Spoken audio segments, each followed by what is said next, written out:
So today, I'm going to share with you some ideas and strategies that I know will help grow your business in the year ahead. Now, here's what we believe. We believe that the real estate industry has shifted from a sales-driven model to more of a marketing connection-based model. Now, what's the difference between sales and marketing? Absolutely. Sales is what you do when you're closing. It's closing, it's overcoming objections, it's sealing the deal. Marketing is what attracts clients. And essentially, great marketing attracts a steady flow of buyers and sellers. So I want you to think about this. How many of you believe that you are reasonably good salespeople? Where are you? So if I invited a group of buyers and sellers into this room, how many of you believe you have the skills and knowledge that it takes to successfully help them buy or sell? Quite a few of you. So if you have the skills and knowledge that it takes to successfully help buyers and sellers buy or sell, but you're not seeing the return on your investment that you hoped for, what type of problem might you have? Marketing problem. How many of you believe you might just have a marketing problem? So the next 30 minutes, I'm going to spend some time talking to you about marketing solutions so that your plan, you'll start to think about what you really need in your marketing plan to help your marketing be more effective. And I'm going to start by talking about the 3 keys to great marketing. Just out of curiosity, can anybody tell me what the 3 keys to great marketing are? 3 keys to great marketing. So you may want to write this down. The 3 keys to great marketing. Great marketing is focused.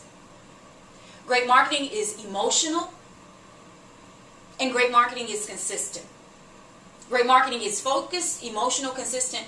These are the 3 keys to great marketing, the 3 fundamentals to great marketing. And what I want you to know is these 3 keys, they work across any marketing medium, whether it's social media sites like Facebook, YouTube, Twitter, LinkedIn, Pinterest, what you're handing out at your open houses. For your marketing to be effective marketing, it has to be focused, there has to be an emotional connection, and your marketing has to be consistent. Now, let's start by talking about focus marketing. Here's what research shows, and research says about focus marketing. Research shows that focus marketing is more appealing than marketing that's just general marketing. Why do you think focus marketing is more appealing? You're right. Focus marketing makes the consumer feel like that marketing was created just for them. Focus marketing makes the consumer feel like that marketing was created specifically with them in mind. So for those of you that are taking notes, you can write this down. Focus marketing is effective marketing. Now, I want to give you an example of focus marketing and the power of focus marketing and why focus marketing is effective. Let's step outside of our current industry right now and think about the medical field. 2 professionals, a general practitioner and a brain surgeon. Who makes more money? The brain surgeon. But why do we pay brain surgeons more money? 2 medical professionals. Experience. We think they're more educated. Specialization. Specialists, you can write this down, make more money. We pay the brain surgeon because the brain surgeon has a perception of value that is so great, that is so high, we will pay them more money. Now, same 2 professionals, general practitioner and a brain surgeon, who has more potential clients? The GP. And most people think that more potential clients means what? More what? Money. But it's not true when you compare a specialist to a generalist, because specialists are so great at what they do, they can see fewer clients and make more money. The other interesting fact, specialists make more money in every service profession, not just the real estate industry. Look at the medical field. Every area of the medical field, specialists make more money than the generalists. The legal field. Think about attorneys that specialize versus those that are generalists, general attorneys. CPAs, stockbrokers, financial planners, specialists make more money. Now, the same 2 professionals, general practitioner and a specialist, the brain surgeon. On average, on a daily basis, what area of the body, the human body, does the general practitioner have to stay knowledgeable of? What part of the body? Entire body. What about the brain surgeon? Brain surgeon focuses on a niche or niche, small section of the body, small segment of the body, and becomes the expert in that area. Because he or she is the expert in that area, they're focused on one particular area, and they make more money. Now, what if you had to have brain surgery? I want you to consider this. What if you had to have brain surgery, and of the two professionals, who would you reach out to for the actual procedure? The brain surgeon. What if you found out about the cost? Found out about the cost. How many of you will reach out to the brain surgeon and say to the surgeon, you know, I have been reviewing the cost that you quoted, and I'm looking at my budget, and is there anything I can do to reduce the cost? How many of you would say to the brain surgeon, what about if I came in the day of the procedure a few hours early and shaved my own head? How many of you would make that suggestion? Where are you? Here's the takeaway. This is the interesting fact when we're dealing with specialists. We don't even negotiate with specialists. Think about any specialist that you've worked with in the past. We don't negotiate with specialists because specialists have a perception of value that is so great, people don't hard negotiate them. Now, even large product companies like Nike understand the power of specialization, the power of focused marketing. Again, we're talking about focused marketing. Nike sells a lot of things, but what is Nike's number one product? It's their number one product. Athletic shoes. But think about this. We're talking about focused marketing, specialization. Nike, they sell athletic shoes, but they have basketball celebrities like LeBron James and Kobe Bryant marketing what type of athletic shoe? The basketball shoe. They have Tiger Woods marketing what type of athletic shoe? The golf shoe. They have Roger Federer marketing what type of athletic shoe? The tennis shoe. Notice they have the specialists in that particular sport marketing that shoe. But what if Nike said next quarter we'd like to cut down on costs? We're going to bring Tiger Woods in and have him market every shoe that we carry. We're going to have Tiger with a basketball in his hand marketing basketball shoes. We're going to put Tiger on the 50-yard line, have him marketing football cleats. We're going to have Tiger on the track and field. We're going to have Tiger market every shoe that we carry. How many of you think by making this sort of strategic decision that this would help Nike or hurt Nike long term? Hurt Nike. How many of you think this would save Nike money or cost Nike money? By show of hands, those of you that think this would cost Nike money, where are you?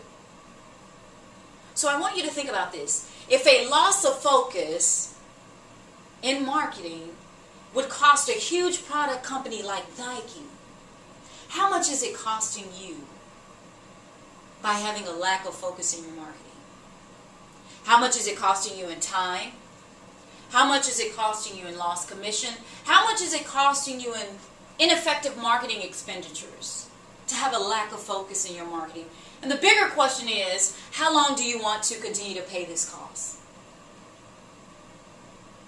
Now, for those of you that have marketing plans in place, I want you to think about your marketing. How many of you know that in the area of focus, your marketing is superior? Not many of you. How many of you know your marketing needs help in the area of focus?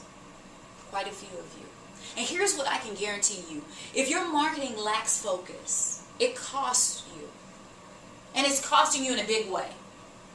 And if your marketing lacks focus, last year alone, it cost you at least one commission check a month. Now think about this. What is one commission check? What does that mean to you?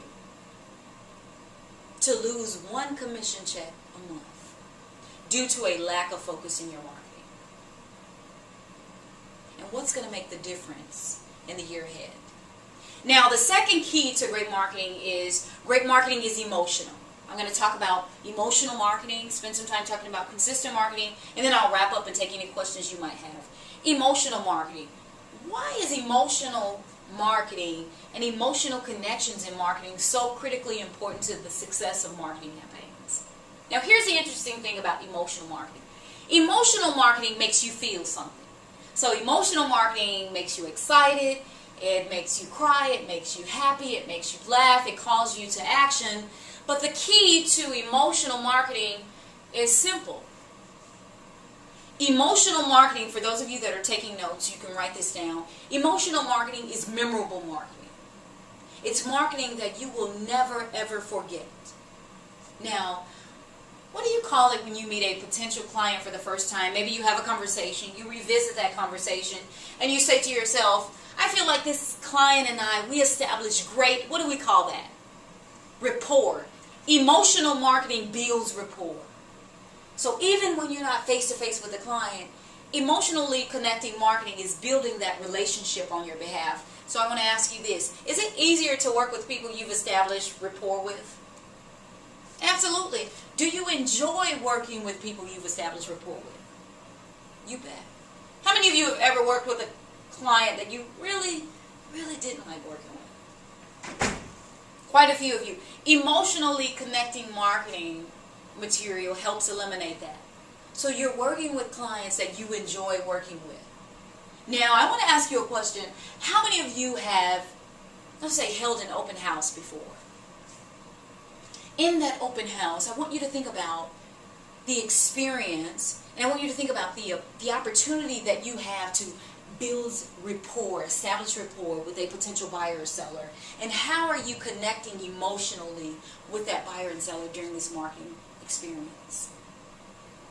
How many of you know that within the first 10 to 15 seconds, the buyer or the seller has formed an impression of you? So my question to you is, how are you lasting in the consumer's mind? What is it about the experience that they have with you that is so unique, so dynamic, that that experience becomes a memorable experience? Now I want you to think about ways and strategies to capitalize on so that you increase your productivity even during your marketing experiences that happen at open houses. How are you lasting in the consumer's mind? That's one way to think about building an emotional connection through your marketing material.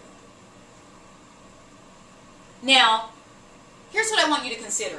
For those of you that have held open houses in the past, let's say I walk into your open house. I walk into your open house in the very back. What's your name? Sue. I walk into your open house, Sue. What do I leave with? Business card. What about you? Flyer, feature sheet. Alright? To my right? Business card, statistical data on the house.